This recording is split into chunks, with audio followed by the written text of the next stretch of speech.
The ultimate goal that these people have in mind is the goal to create a one world government run by the banking industry, run by the bankers, and they're doing it in sections. The European currency, the euro, and the European Constitution is one part of it.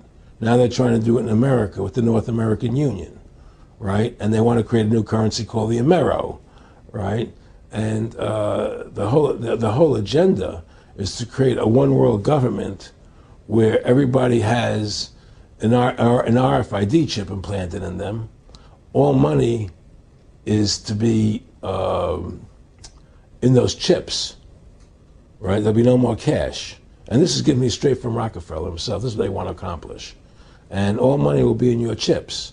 And so instead of having cash, anytime you have money in your chip, they can take out whatever they want to take out whenever they want to. If they say you owe us this much money in taxes, they just deduct it out of your chip digitally. Total control. Total control. And if you're like me or you, and you're protesting what they're doing, they can just turn off your chip. And you have nothing. You can't buy food.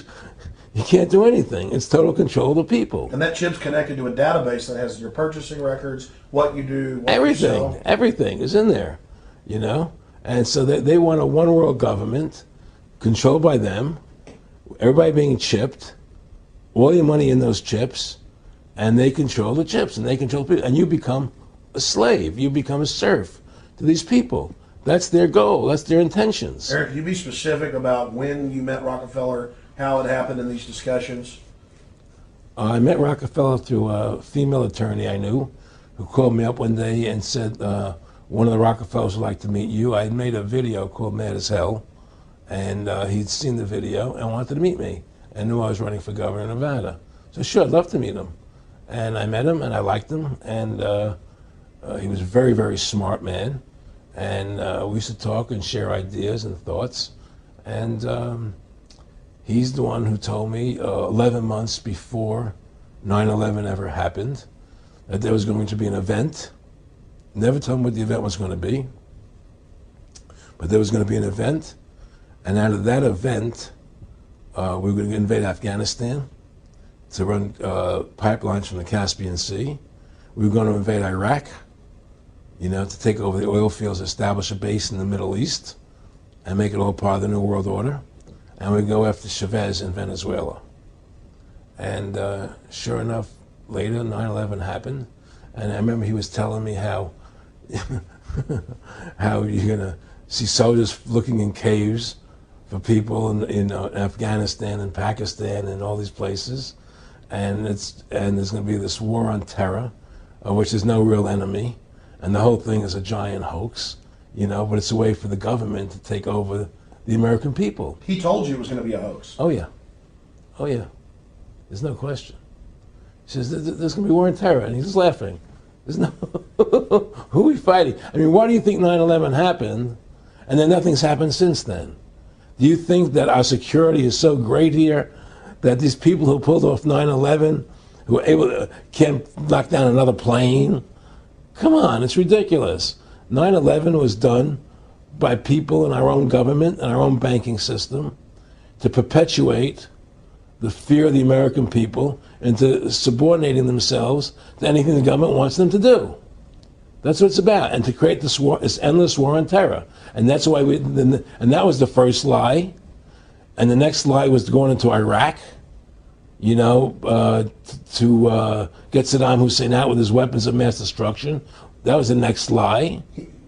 Now, specifically, this was a little over 6 years ago. This was 11 months before 9/11. Yeah. And Nick Rockefeller, who's a lawyer, he's become your friend over the previous years, and he's saying to you that there's going to be this big event, and then out of that we're going to have a war on terror, and it's just going to go on and on. Right, an endless war on terror without any real enemy. That you can never, so you can never define a winner. And did he say that it's going to be perfect because you can't define an enemy? It just goes on and on? Yeah, because you can't define a winner. There's no one to beat, so it goes on and on forever. And they can do whatever they want. They scared the hell out of the American public. Look, this whole war on terror is a fraud. It's a farce. It's very difficult to say it out loud because people are intimidated against saying it. Because if you say it, they want to make you into a nutcase. Let's But be the truth has to come out. That's why I'm doing this interview. The fact of the matter happens to be that the whole war on terror is a fraud. It's a farce. There's a war going on in Iraq because we invaded Iraq. And people over there fighting, But the war on terror, it's a joke, And until we discover what really happened on 9/11 and who was responsible for 9/11, because that's where the war on terror emanates from. That's where it comes from. It was 9/11 that allowed this war on terror to begin. And until we get to the bottom root of 9/11, the truth of 9/11, we'll never know about the war on terror. Aaron, you said that he was, and I think it's important, and I know this about the Rockefellers from Dr. Dennis Cuddy and many others who literally, you'll be 20 years old in a lunch line at college, and there's David Rockefeller. And here's here. I mean, they're experts at recruiting and getting what they call players, and that clearly he was. I want to make it specific and just get you to reiterate what you said last night about you got 30% of the vote. You were having an effect. You made mad as hell. They knew that you'd started the Constitution Party. Yeah. They knew that you were somebody who was taking action and getting things done. You'd already made some big films, had a lot of other successes. Right. So they were trying to recruit you, and didn't it come down to the point of, hey, we are here to recruit you, and don't worry, your chip's going to say, don't mess with us. This guy's don't touch. Yeah, yes, that did happen. I was definitely being recruited, but it's more subtle than that. Well, in your words, just go through the process, and then what he said to you. Well, what it is remember, we were friends, and we used to go to my house a lot. We'd have dinner, we'd talk, and he'd tell me about business investments I get involved in, or they would help me with this business investment or that business investment. And was I interested in joining the Council on Foreign Relations? I would have to get a letter to join them, but was I interested in that? And, just stuff, leading you on. And I used to say to him that I never really did that because that wasn't where I was coming from. As much as I like you, Nick, your ways and my ways, we're on the opposite side of the fence. I don't believe in enslaving people, And he would come back with, "Oh, I do." Or? Well, it would be more like it's better for them. Well, it's more like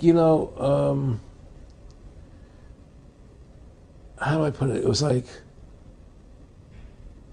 what do you care about them? What do you care about those people? What difference does it make to you? Take care of your own life. Do the best you can for you and your family. What do the rest of the people mean to you? They don't mean anything to you. They're just serfs. They're just people.